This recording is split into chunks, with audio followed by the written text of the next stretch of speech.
வணக்கம். கல்கியின் சிறுகதை தெய்வ யானை.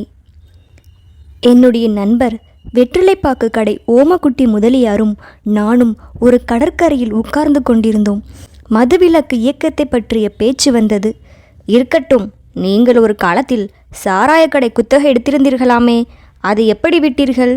உத்தமமேரூரை விட்டு சென்னை பட்டணத்திற்கு ஏன் வந்தீர்கள் என்று நண்பரை கேட்டேன். அது பெரிய கதை என்றார் முதலியார். பாதகமில்லை, சொல்லுங்கள் என்றேன். ஓமக்குட்டி முதலியார் சொல்லத் தொடங்கினார். நாங்கள் ஜாதியில் நெசவுக்காரர்கள். ஆனாலும் எங்கள் குடும்பத்தில் மட்டும் 2 தலைமுறையாய் நெசவு தொழில் செய்வது கிடையாது. எங்களுடைய பாட்டனார் எங்கள் ஊரிலேயே பெரிய பணக்காரராயிருந்தார். ஆனால் என் தகப்பனார் காலத்தில் எங்கள் சொத்துக்கள் எல்லாம் பல வழியில் அழிந்துவிட்டது. என்னையும் என் தாயாரையும் ஏழைகளாய்விட்டு தந்தை இறந்து போனார். அப்போது எனக்கு 3 வயது. கடன்காரர்கள் எங்கள் சொத்தெல்லாம் எடுத்துக்கொண்டு விட்டார்களாம். என் தாயை பெற்ற பாட்டனார் ஒருவர் இருந்தார். அவர் அப்போது எங்களுடன் வந்து வசிக்கத் தொடங்கினார். அவர் கிழவர், வேலை செய்ய தள்ளாதவர், ஆனால் நல்ல கெட்டிக்காரர். எங்களுக்கு மிஞ்சிய சொற்ப நிலத்தின் சாகுபடிக்கு வேண்டிய ஏற்பாடு செய்து குடும்ப காரியங்களை சீராக நடத்தி வந்தார். நான் தினந்தோறும் பகலில் எங்கள் மாடுகளை ஓட்டி சென்று வருவேன். மாலையில் வீட்டுக்கு வந்து மாடுகளை கட்டிவிட்டு பாட்டன் பக்கத்தில் உட்கார்வேன். அவர் ராமாயண பாரத கதைகள் சொல்வார். விக்ரமாதித்யன் கதை, தேசிங்கராஜன் கதை முதலியனவும் சொல்லுவார். இவைகளெல்லாம் நான் மிகவும் சுவாரஸ்யமாக கேட்டுக்கொண்டிருப்பேன். ஒரு நாள் அவர் நலன் கதை சொல்லிக் கொண்டிருந்தார். தமயந்திக்கு 2வது சுயம்வரம் என்பதாக நலனுக்கு செய்தி வந்த இடத்தில் கதையை நிறுத்தி, உடம்பு சரியில்லையப்பா, ஏதோ மாதிரியா இருக்கிறது, பாக்கி கதையை நாளைக்கு சொல்லுகிறேன் என்றார். கதையை அவர் முடிக்கவே இல்லை. மறுநாள் அவருக்கு உடம்பு அதிகமாகிவிட்டது. ஊரார் அவர் செத்துப்போய் விடுவார் என்று பேசுவதை கேட்டேன். செத்துப்போவது என்றால் அது என்னவென்று எனக்கு அப்போது முழுதும் புலப்படவில்லை. எலி, பெருச்சாளி, பூச்சியின் சாவுதான் தெரியும். ஆனாலும் எல்லாரும் பேசிக்கொள்வதை கேட்டு ஒருவித துக்கம் உண்டாயிற்று. அதைவிட கதை பாக்கியாய் நின்றுவிட்டதே என்ற துக்கம்தான் அதிகமாயிருந்தது.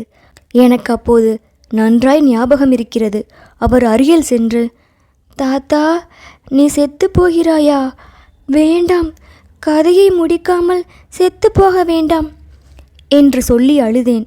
அப்போது அவர் புன்சிரிப்பு சிரித்து, குழந்தாய், நீ இதற்காக கவலைப்படாதே. நீ புத்தகம் படிப்பதற்கு கற்றுக்கொள். நான் உனக்கு சொன்ன கதைகளை விட இன்னும் எவ்வளவோ நல்ல கதைகள் புத்தகங்களில் இருக்கின்றன. நீ படிக்க கற்றுக்கொண்டால் 1000 கதைகளை படிக்கலாம், மற்றவர்களுக்கும் சொல்லலாம் என்றார். மறுநாள் அவர் இறந்து போனார். பாட்டன் கூறிய வார்த்தைகளை நான் மறக்கவே இல்லை. எங்கள் ஊருக்கு அடுத்த ஊரில் ஒரு பள்ளிக்கூடம் இருந்தது. தாயிடம் உத்தரவு பெற்று அந்த பள்ளிக்கூடத்திற்கு போனேன். எழுத்து கூட்டி படிக்க தெரியும் வரையில் நான் அங்கே இருந்தேன். வீட்டு வேலை, வயல்வேலிகளை கவனிக்க வேண்டியிருந்தது. ஆனால் படிப்பதை மட்டும் விடவில்லை. எங்கே யாரிடத்தில் கதை புத்தகம் இருந்தாலும் கெஞ்சி கூத்தாடி வாங்கி கொண்டு வந்து விடுவேன். விளங்கினாலும் விளங்காவிட்டாலும் தட்டு தடுமாறி வாசித்து முடிப்பேன். ஒரு கந்தலேடு அகப்பட்டால் கூட விடுவதில்லை. இவ்வாறு ராமாயணம், பாரதம், கந்த புராணம், நலமகாராஜன் கதை, அரிச்சந்திர மகாராஜன் கதை, விக்ரமாதித்யன் கதை, அள்ளி அரசாணி மாலை முதலிய பல நூல்களை படித்து முடித்தேன். இப்படி பல வருஷம் சென்றன. ஒரு நாள் எனக்கு ஒரு நாவல் கிடைத்தது. ஆகா, அதை நான் படித்த போது நான் அடைந்த சந்தோஷத்தை சொல்லி முடியாது. அது முதல் நாவல் பைத்தியம் என்னை நன்றாய் பிடித்து கொண்டது. ஒரு முறை ஊரிலிருந்து சிலர் கிறிஸ்துமஸ் வேடிக்கை பார்க்க பட்டணத்திற்கு வந்தார்கள். நானும் அவர்களுடன் சேர்ந்து வந்தேன்.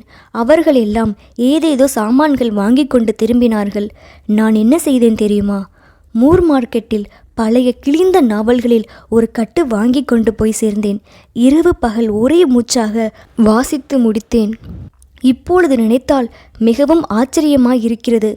குப்பை தொட்டியில் போடுவதற்கே தகுந்தவை என்று இப்போது நான் கருதும் நாவல்களை அப்போது எத்தனை ஆவலுடன் படித்தேன் தெரியுமா? இருக்கட்டும், நீங்கள் என்னை கேலி செய்வதில்லை என்று உறுதி கூறினால்தான் இனிமேல் கதையை சொல்வேன் என்றார் ஓமக்குட்டி முதலியார். ஒரு நாளும் கேலி செய்ய மாட்டேன், சொல்லுங்கள் என்றேன். சாதாரணமாய் நாவல்கள் என்றால் எப்படிப்பட்டவை என்று உங்களுக்கு தெரியுமே. எல்லாம் காதல் மயம், நமது வாழ்வுக்கு சற்றும் பொருந்தாதவை. ஆனால் நான் அப்போது 18 வயது வாலிபன். இவ்வளவு தூரம் பகுத்தறியும் சக்தி எனக்கில்லை.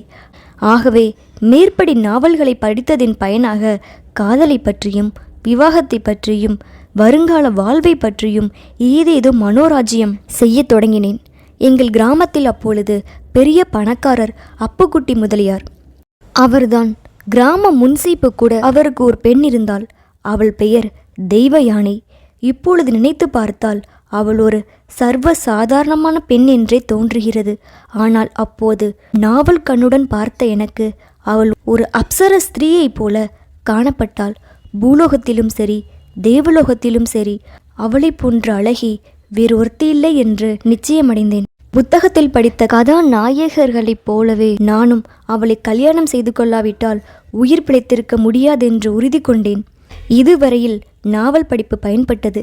இதற்கு மேல் என்ன செய்வதென்பதற்கு நாவல்களின் உதவி கிடைக்கவில்லை. நானோ தன்னந்தனியான வாலிபன், தகப்பனற்றவன், ஏழை. அப்புக்குட்டி முதலியாரோ பெரும் பணக்காரர், ஊருக்கு எஜமானர். அவரிடம் போய் உன் பெண்ணை கொடு என்று கேட்டால் கட்டி வைத்து அடிப்பார். நாவல்களில் படித்ததைப் போல் பெண்ணை நேரே பார்த்து என் காதலை வெளிப்படுத்துவதற்கு வேண்டிய தைரியம் இல்லை. அதெல்லாம் நாவல்களில் நடக்கும், வாழ்க்கையில் நடைபெறாது. ஆதலால் ஓயாமல் சிந்தித்த வண்ணம் இருந்தேன். கடைசியாக ஒரு யுக்தி தோன்றியது.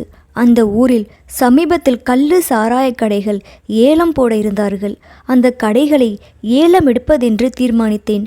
விரைவில் பணம் சம்பாதித்து அப்புக்குட்டி முதலியாருக்கு சமமாவதற்கு இது ஒன்றுதான் வழி என்று எண்ணினேன். தன் நகைகளை விற்றும் 10-12 வருஷங்களில் கொஞ்சம் கொஞ்சமாக சேர்த்தும் என் தாயார் 200 ரூபாய் வரையில் பணம் வைத்திருந்தாள். ஏல பணத்தை கட்டுவதற்கு அத்தொகையை கொடுக்கும்படி கேட்டேன். தாயார் முதலில் ஆட்சேபித்தாள். அந்த பாவப்பட்ட தொழில் நமக்கு வேண்டாம்ப்பா, ஏதோ உள்ளதை வைத்து கொண்டு திருப்தி அடைவோம் என்றாள். நான் பிடிவாதம் பிடித்ததின் மேல் அவள், குழந்தாய், நம்முடைய குடும்ப சொத்தெல்லாம் எப்படி அழிந்தது தெரியுமா என்று கேட்டாள்.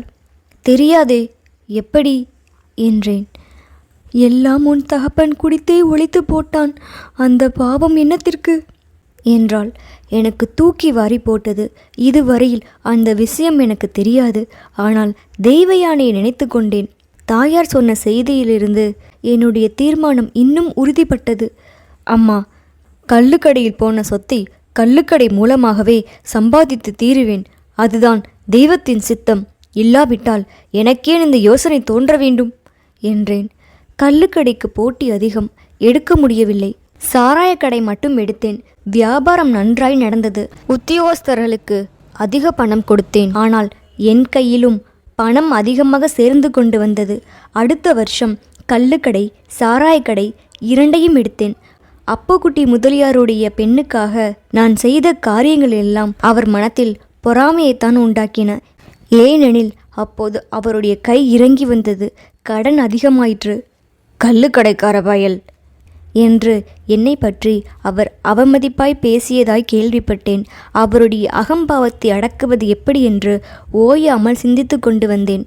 என் எண்ணம் நிறைவேறுவதற்கான ஒரு சம்பவம் விரைவிலேயே நடந்தது. கடவுள் என் பக்கம் இருக்கிறார் என்று தோன்றிற்று. ஒரு சமயம் அப்புக்குட்டி முதலியார் தம் குடும்பத்துடன் ஏதோ வியாதியை சொஸ்தப்படுத்தி கொள்ள பட்டணத்துக்கு வந்து 6 மாதம் தங்கியிருந்தார். இங்கே அவர்களுக்கு பந்துக்கள் பலர் இருக்கிறார்கள். அவர் திரும்ப ஊருக்கு வந்த அன்று அவருடைய ஆள் ஒருவன் சாராயக்கடைக்கு வந்து ஒரு புட்டி சரக்கு வாங்கி கொண்டு போனான். எனக்கு மிகவும் ஆச்சரியமாயிருந்தது. பட்டணத்தில் பந்துக்கள் வீட்டில் கற்றுக்கொண்டார் போலும் என்று எண்ணினேன். 3 நாள் கழித்து மறுபடியும் அந்த ஆள் வந்து இன்னொரு புட்டி வாங்கி கொண்டு போனான். அப்போது எனக்கு உண்டான சந்தோஷத்தை அளவிட முடியாது. சரி, முதலியார் நமது வலையில் வீழ்ந்தார். அவர் கர்ப்பம் ஒளிந்தது. இந்த ஊரில் நம்மை தவிர கடன் கொடுப்பார் யாருமில்லை.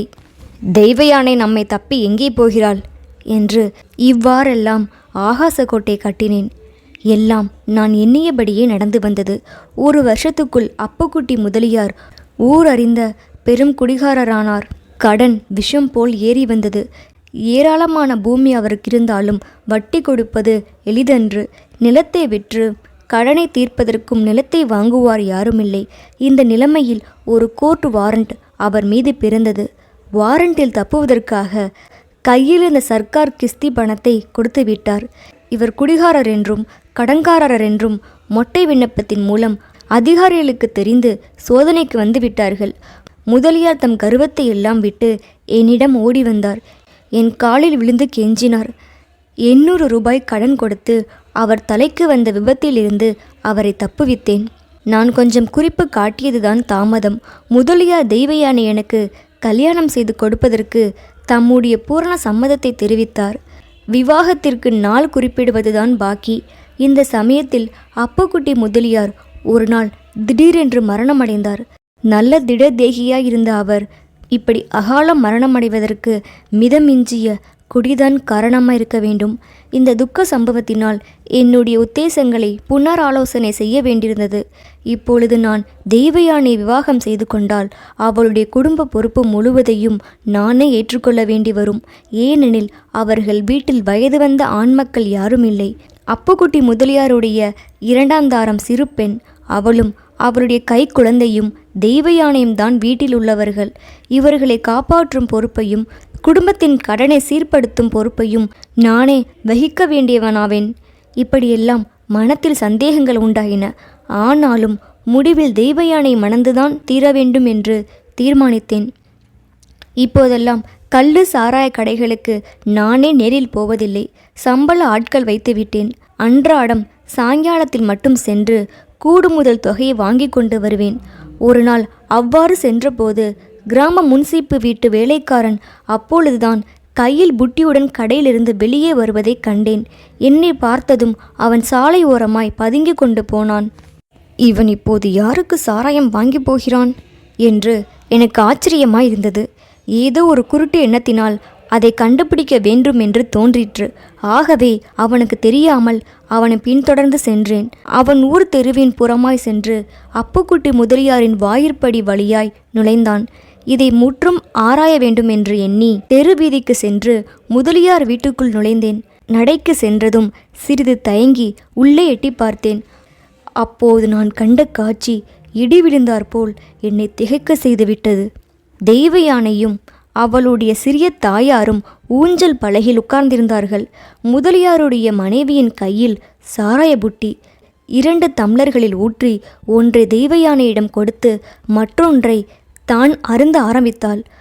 பல வருஷ காலமாய் என் உள்ளத்தில் வளர்ந்து வந்த காதல் அத்தனையும் அந்த ஒரு கண நேரத்தில் விஷமாகிவிட்டது. சொல்ல முடியாத அருவருப்பு எனக்கு உண்டாயிற்று. சத்தம் செய்யாமல் வெளியே வந்து அவசரமாக வீடு வந்து சேர்ந்தேன். என் மனோரதத்தில் இடி விழுந்தது. என் ஆசையெல்லாம் நிராசையாயிற்று. முதலில் அப்புக்குட்டி முதலியார் வீட்டில் சாராய புட்டி புகுந்ததை பார்த்தபோது நான் ஆசைப்பட்ட பழம் கிட்டிவிட்டது என்று சந்தோஷப்பட்டேன். வீட்டிற்குள் சென்ற அந்த சாராய புட்டி பின்னால் செய்த வேலையை பார்த்ததும் அந்த பழம் விஷமாய் போவதற்கு காரணமாயிற்று. அளவில்லாத துக்கத்துடன் அன்று படுத்தேன். பாட்டன் சொன்ன பழங்கதைகள் எல்லாம் நினைவுக்கு வந்தன.